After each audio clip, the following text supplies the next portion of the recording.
क्या हुआ जब केदारनाथ में घटा पुनर्जन्म का एक ऐसा चमत्कार जिसे देखकर आपके भी रोंगटे खड़े हो जाएंगे। आखिर किस प्रकार बाबा केदारनाथ ने एक पत्नी को पुनर्जन्म के रूप में एक बार फिर अपने पति से मिलाया। इस पूरी घटना को देखने के पश्चात आपको भी पुनर्जन्म पर विश्वास होने लगेगा और यह आज की घटना विज्ञान के लिए भी कड़ी चुनौती साबित होने वाली है, क्योंकि एक ऐसा चमत्कार बाबा केदारनाथ के धाम में हुआ जिसने वैज्ञानिकों को भी घुटने के बल गिरने पर मजबूर कर दिया और उस चमत्कार को देखकर अच्छे नास्तिकों के होश उड़ गए। आज की वीडियो में बताएंगे पूरा सच, आप अंत तक देखते रहे।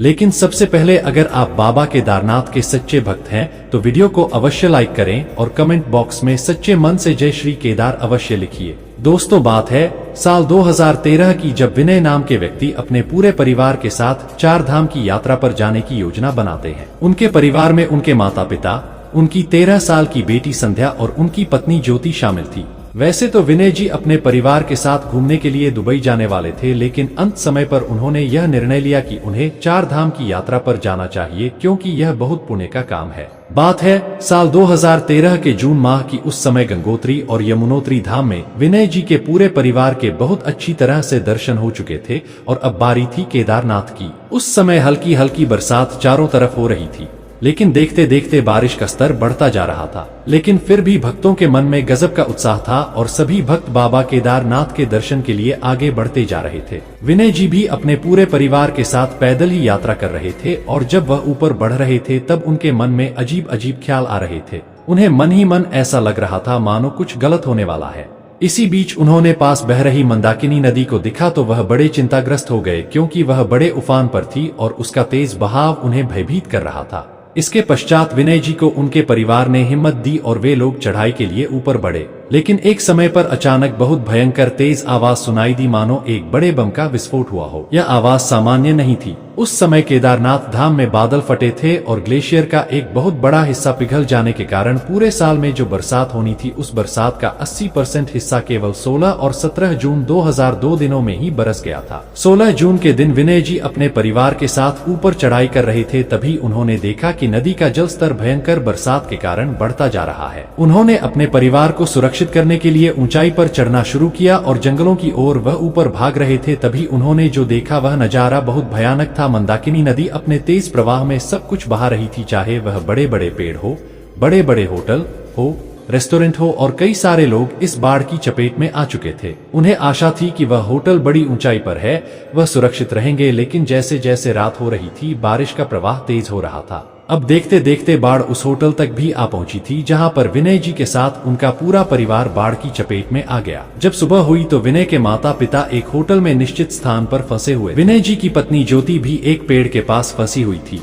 जब उन्हें होश आया तो सबसे पहले ज्योति जी ने अपने बच्चों को ढूंढा और कुछ समय बाद उनके बच्चे उन्हें एक नजदीकी मंदिर से सही सलामत मिल गए। विनय जी का पूरा परिवार सही सलामत था, लेकिन विनय जी का कोई पता नहीं था। चारों तरफ बहुत ढूंढने के पश्चात भी विनय जी का कोई पता नहीं चल पाया। सभी लोग रो रहे थे, बिलखे थे। वहां कई हजार ऐसे लोग थे जिनके अपने को वे खो चुके थे। कई लोगों के तो शव भी नहीं मिल पाए थे, लेकिन एक परिवार के मुखिया के तौर पर विनय जी ने अपनी जिम्मेदारी बखूबी निभाई और अपने परिवार को हर स्थिति में सुरक्षित किया, अपनी जान का बलिदान देकर। कुछ समय पश्चात जब वायु सेवा को इस पूरी घटना के बारे में पता चला तो एक रेस्क्यू ऑपरेशन निकाल गया और उस क्षेत्र में जितने भी फंसे हुए लोग थे उन सभी का 10 से 15 दिनों के भीतर हेलीकॉप्टर के माध्यम से रेस्क्यू किया गया। विनय जी का पूरा परिवार हिम्मत हार चुका था। वह समझ चुके थे कि उन्होंने अपने बेटे को खो दिया है।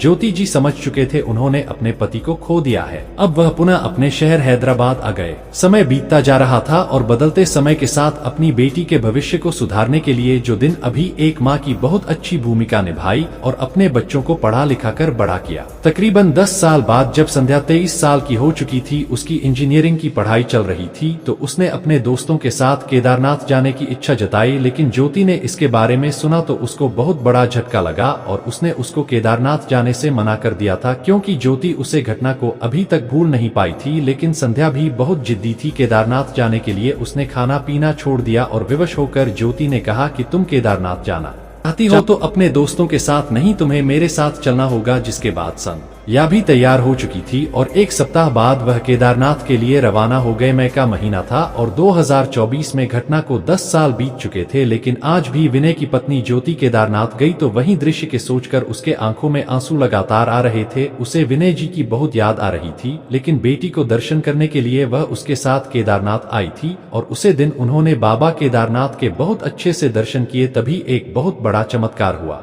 आगे वीडियो में इसके बारे में चर्चा करेंगे। यही चमत्कार पूर्व जन्म की घटना से जुड़ा हुआ है, इसलिए आप वीडियो को अंत तक जरूर देखें। ज्योति जी को उसे जगह एक बच्चा फूल बेचता हुआ दिखाई दिया, जिसकी उम्र मैच 10 साल वर्ष दिखाई पड़ रही थी। जब उसे बच्चों ने ज्योति को देखा तो अचानक ही उसके हाव भाव बदल गए थे। ज्योति को भी उसे बच्चों में कुछ अपनापन सा लग रहा था। जब ज्योति उसे बच्चों के पास गई तो उसे बच्चे का सर घूमने लगा और वह उसी जगह पर बेहोश हो गया। इसके पश्चात ज्योति ने उसके मुंह पर पानी डालकर उसे पुनः होश में लाया, लेकिन होश में आने के बाद उसे बच्चों ने जो कहा उसे सुनकर आपके पैरों तले जमीन खिसक जाएगी। उसका कहना था कि ज्योति आखिरकार तुम आ ही गई। मैं पिछले 10 सालों से तुम्हारा इंतजार कर रहा हूँ। मैं तुम्हारा पति विनय हूँ और यह मेरा पुनर्जन्म है। छोटे बच्चों के मुंह से यह बात सुनकर ज्योति को बहुत बड़ा झटका लगा। वह सोचने लगी कि इस बच्चे को उसे आपदा के बारे में कैसे पता लगा, जो घटना मेरे पति के साथ 10 साल पहले आपदा में बाढ़ के समय हुई थी। तभी वहां से एक दिव्य संत महाराज गुजर रहे थे। उन्होंने यह घटना अपनी